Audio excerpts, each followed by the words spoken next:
Hello everybody and welcome to the Battle of the Week. Today we are going to take a look at a special game where it's gonna be camp versus camp, where it took exactly 15 minutes of excruciating minutes to get to the end. So without further ado, let's get started.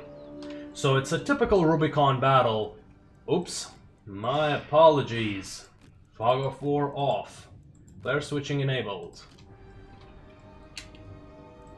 And let's turn off the UI. Here we go. Alright, so on the blue team, we've got some cavalry infantry on the left. The cavalry captures the right-hand side flag. The red infantry is capturing their own flag. And the blue team is congregating together in the middle. However, look at this. The red team has got plenty of artillery. They've got one artillery, two light artillery. No, this is one light artillery. Looking towards middle, and three heavy artillery also looking towards middle. Blue team has realized that they're being shot at by the light artillery. Looks like blue team does not have any artillery, and there's some people who are AFK. Or maybe they're defending the base. I don't know. So we have a bit of a YOLO charge going on here with the fashionable Saturnalia caps. Now those Saturnalia caps, I don't like them. They make you look like beanie hats, and I don't think that's how a soldier should be looking like. They're moving a little scouting maneuvers. Let's take a look at the UI. These Scythian archers are not doing very good over here. Yep, the YOLO charge had not paid off, and now they're completely surrounded about the route. So there are three artillery over here. The archer formation are being now. This is a very interesting sacrifice here. These Hellenic pikemen, they are going for their suicide. I could not figure out why, but eventually I figured out they are to give vision for the artillery to shoot. So let's take a look. As you can see, he has three pikemen. He's being flanked. But the artillery now sees these heavy infantry and are now firing very heavily. Look at this!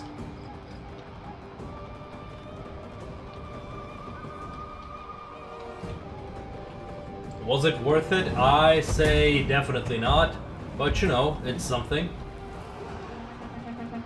It was there was an attempt, to say the least. So we've got the blue team also pushing.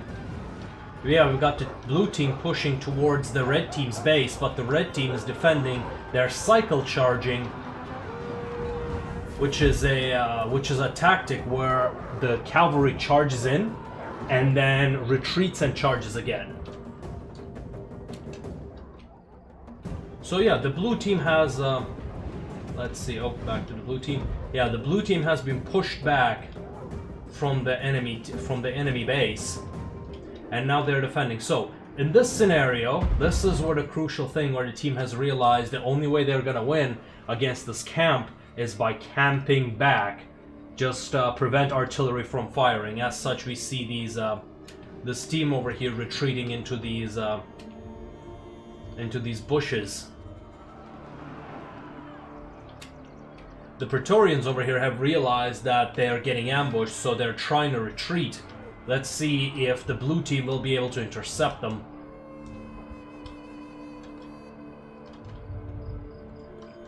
But yeah, the red team is trying their luck when it comes to base capping, just testing the waters a little. For now, it is fairly quiet. There is a bit of action going on in this chase. Let's take a look how that chase ends. So one of them got caught and got anviled. A hammer has just went down, and another anvil is about to go down, and these Praetorians have been stopped dead in their tracks. For those who don't know, anvil is the ability that takes away the control from your unit, and it reduces the melee defense of the enemy as well as the charge deflect, but it stops those units dead in their tracks. That's the most important point. And so we have the heavy infantry coming in and finishing off these Praetorians. Additional reinforcements being on their way. The left-hand side is pretty quiet, with the blue team's 1 artillery waiting, I don't know what for. But yeah, the red team is suffering a bit of losses over here. Let's speed things up.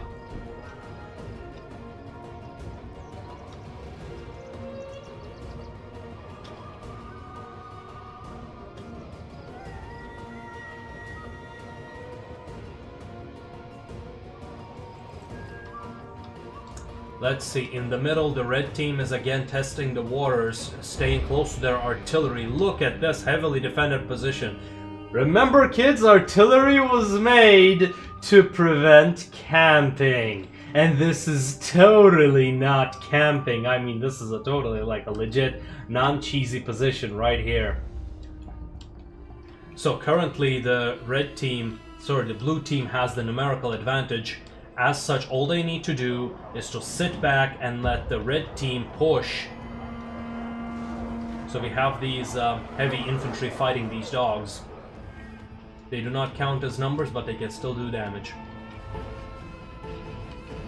So the artillery makes its presence known in this flag, and the blue team is retreating back to safety. Let's speed things up. The red team is pushing from the left against the blue team's artillery position. Which is, come on, it's also camping. Just managed to pull through. Oh, that was a very nice maneuver. Right there, these spearmen, they have used the ledge to walk around these heavy infantry. And these heavy infantry are not doing anything while their artillery is getting slaughtered. This is pretty sad sight to see. But now, yeah, the blue team's artillery position has been compromised by the red team.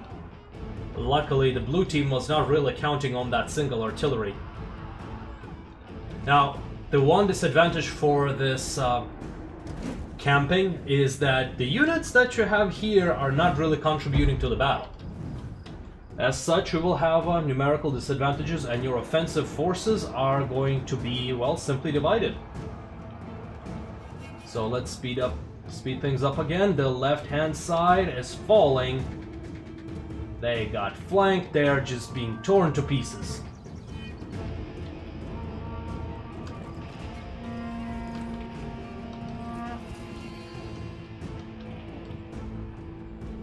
Now we have these bunched up infantry trying to catch these guys.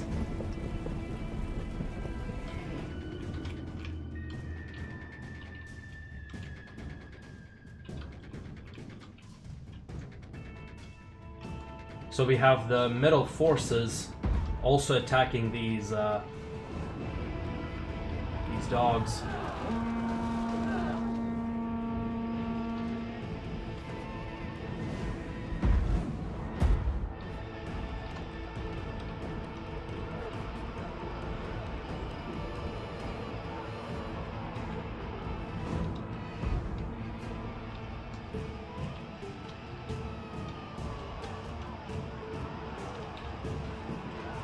So now we have these red cavalry who is sneaking from behind, trying to get these archers.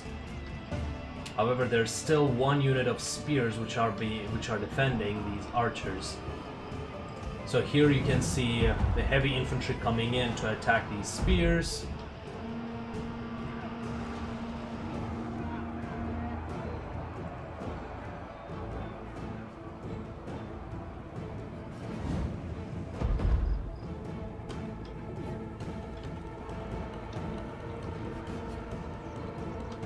They're running away. At this point, the blue team realizes, at least this infantry realizes, that the goal here is to let the artillery shoot. We had a few shots being dodged, and now they walked around and got this cavalry and routed them. Very nice play.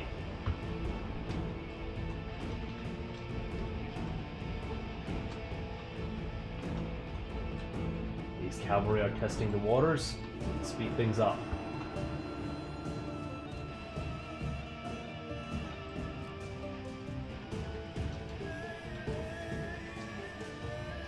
And now the blue team has moved to their artillery hill, and those scouting cavalry are still sneakily going behind, trying to get those archers.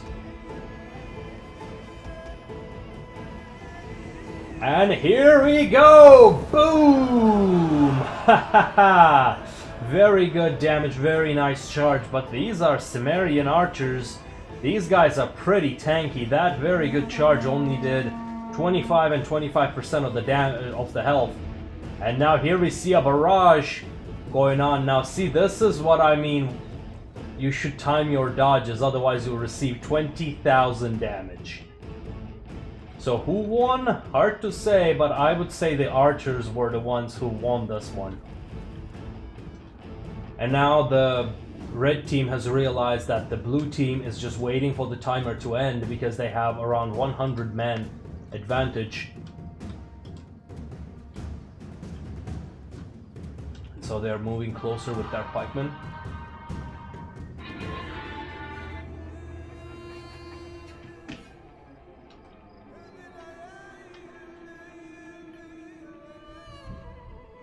Speed things up a bit. There are only 1 minute and 20 seconds left to the end of the battle, and 100 men left to kill. Will the red team be able to win? Now the pikemen are being shot at, although because of their missile block, which I think is way too much, they're receiving only 800 damage. And boom, another artillery shot. That's a miss. Cavalry surrounding the enemy everywhere, but they have guards everywhere. Oh, they found an opening and are charging inside. The heavy infantry are walking behind and are intercepting this cavalry.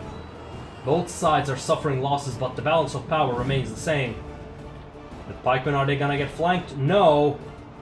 And they instead hit the heavy infantry over here. They're capturing the base. 20 seconds